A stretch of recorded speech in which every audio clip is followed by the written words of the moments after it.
Good morning everyone. আজকে আমরা যাচ্ছি খোলান আইল্যান্ড, দ্যাটস মিন আমরা যাকে বলি কোরাল আইল্যান্ড। সকাল সকাল হোটেল থেকে বেরিয়ে একটা বোল্ট নিলাম, বোল্ট নিয়ে এখন যাচ্ছি বিচ রোড ধরে খোলান আইল্যান্ডের ফেরিঘাটের দিকে। এখন আমরা বিচ রোডের সৌন্দর্য উপভোগ করছি। এখন সেন্ট্রাল পাটায়া থেকে ওয়াকিং স্ট্রিটের পাশ দিয়ে আস্তে আস্তে এগোচ্ছি। অলমোস্ট আমরা পৌঁছে গেছি ফেরিঘাটের দিকে। ফেরিঘাটে এসে পৌঁছাবো কিছুক্ষণের মধ্যেই। খুব সকালে বেরিয়েছি হোটেল থেকে 7টার দিকে। পৌঁছে গেছি আমরা এখন ফেরিঘাটে। গাড়ি থেকে নেমে এখন যাব আমরা টিকিট কাউন্টারের দিকে। এটাকে কিছু সাইনবোর্ড দেখছি, কী কী সুযোগ সুবিধা আছে এখানে। এখন গাড়ি থেকে নেমে চলে যাচ্ছি ফেরিঘাটের দিকে। এখান থেকে টিকিট নিব। টিকিট 30 বাত করে পার পারসন যাওয়া এবং আসা 30 Baat, total per person 60 Baat. Ticket নেওয়া শেষ। এখন আমরা যাচ্ছি ফেরির দিকে। ফেরি দ্যাটস মিন আমরা যাকে বলি লঞ্চ, আমাদের আঞ্চলিক ভাষায় ছোট লঞ্চ বা ট্রলার, এই জাতীয় ফেরি। বিভিন্ন দেশের লোকজন আছে এখানে। সবাই কোরাল আইল্যান্ডের সৌন্দর্য উপভোগ করতে এসেছে। আমিও যাচ্ছি, যদিও আমি সোলো ট্রাভেলার। আসলে আমি ভয়েস এরকম ভালো দিতে পারি না, এটাই আমার প্রথম ভয়েস দিয়ে ভিডিও এডিট করা। যাচ্ছি, হাঁটছি, দেখছি, ভিডিও করছি। আর দেখেন চারিদিকে সৌন্দর্য কত সুন্দর। যদি গরম একটু বেশি, এখানে প্রচুর গরম। আমাদের ফেরিটা অনেক দূরে, প্রথম দিকে আছে। এটা অন্য ফেরিগুলো, এগুলো কস্টিং বেশি, এর সাথে বিভিন্ন অ্যাক্টিভিটিস যুক্ত করা থাকে। যাক, ফেরির কাছাকাছি এসে পৌঁছে গেছি। আমাদের ফেরিতে উঠবো আমরা এখন।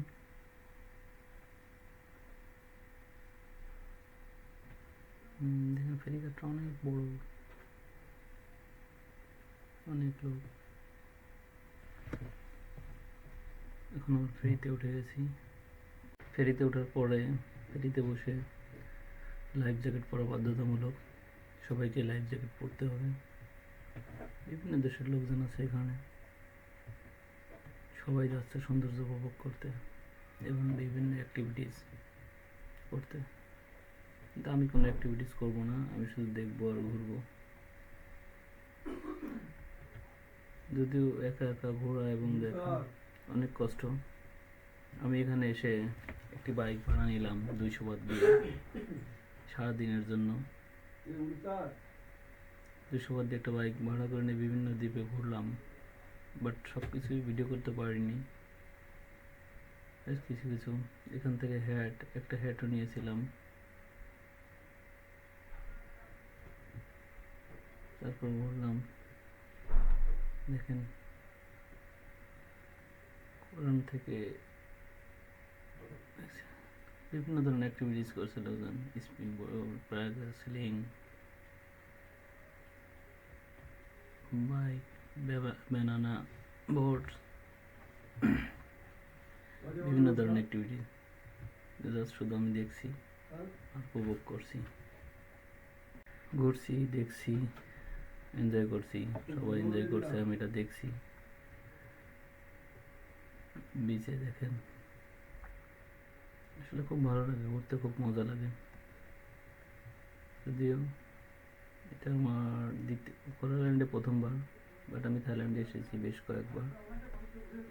শুধু সরাসরি থাইল্যান্ডে না, মালয়েশিয়া গিয়েছি, ভিয়েতনাম গিয়েছি, মাঝে হয়তো একদিন থাইল্যান্ডে থেকেছি, জাস্ট শুধু স্বল্প সময়ের জন্য। আসলে দ্বীপের সৌন্দর্য আলাদা একটা মজা, আর ঘুরতে কারো না ভালো লাগে। আমি সবসময় ঘুরতে পছন্দ করি। দেখেন কত সৌন্দর্য, আল্লাহর সৃষ্টি কত অপরূপ, দেখলেই মন জুড়িয়ে যায়। আমি যখন ভিয়েতনামে গেছিলাম, ভিয়েতনামে অনেক মজার, পাহাড় পাহাড় শুধু পাহাড়। ভিয়েতনামের হ্যালং বে খুব সুন্দর, কোরানটাও খুব সুন্দর, দ্বীপের মধ্যে বিভিন্ন জায়গা। বাইক নিয়ে ছুটে চলতে খুব মজা লাগে, পাহাড়ি রাস্তা, কোথাও উঁচু, অনেক উঁচু, আবার নিচু। সাগর পাহাড় আকাশ মিলেমিশে একাকার হয়ে আছে, মাঝে সবাই উপভোগ করছে বিভিন্ন ধরনের রাইড। দেখেন প্যারাগ্লাইডিং করছে, প্যারাশুট নিয়ে কি সুন্দর আকাশে ভেসে বেড়াচ্ছে পাখির মতো, ঠিক যেন পাখি উঠছে। আসলে সৌন্দর্য বলে শেষ করা যাবে না, অনেক মজার, আসলে খুব উপভোগ্য বিষয়গুলো। দেখেন পাখির মতো ভেসে বেড়াচ্ছে, পুরো আকাশে পাখির মতো ভেসে বেড়াচ্ছে। আর নিচে আছে সি বাইক, দেখে মনে হচ্ছে পুরো পাখি উড়ে যাচ্ছে। হ্যাঁ পুরো পাখি, অনেক অনেক লোক এনজয় করছে। দেখেন দেখেন বিচে বিভিন্ন দেশের লোকজন বিচে গোসল করছে, কেউ ছবি তুলছে, সবাই ব্যস্ত। আমি শুধু দাঁড়িয়ে দাঁড়িয়ে দেখছি আর ভিডিও করছি, দেখছি, উপভোগ করছি, অনেক এনজয় করলাম। সারাদিন ঘুরলাম, খাবার খেলাম। ভালো থাকবেন বন্ধুরা, আবার দেখা হবে পরবর্তী ভিডিওতে। সবার কুশল কামনা করছি। আল্লাহ হাফেজ, bye bye, tata, see you next time.